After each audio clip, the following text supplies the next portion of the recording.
Hello everyone, I am your teacher for this question and the question is solve with due consideration to significant figures। यहाँ पर हमें एक problem दी हुई है जहाँ पर हमें इन दो क्वांटिटीज को आपस में डिवाइड करना है और हमें अपने रिजल्ट को सिग्निफिकेंट फिगर्स में ही एक्सप्रेस करना है। सबसे पहले आइए हम इसको नॉर्मली हम इसको सॉल्व करते हैं। So we have 1.4 into 10 to the power 3 जिसे हम डिवाइड करना चाहते हैं 2.6 इंटू 10 टू द पावर 5।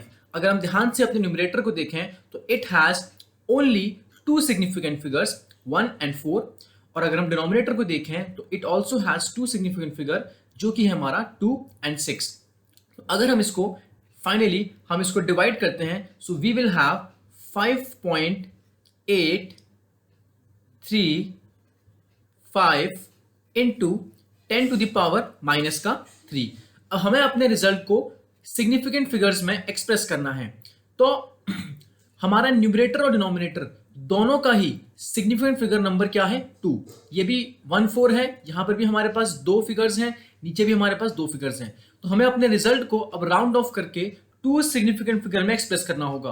तो यानी कि 0.834 को हम राउंड ऑफ करके बना देंगे 5.4 और हमारा फाइनल आंसर आ गया 5.4 इंटू 10 की पावर माइनस 3, जहां पर 5.4 के अंदर भी हमारे पास दो सिग्निफिकेंट फिगर हैं।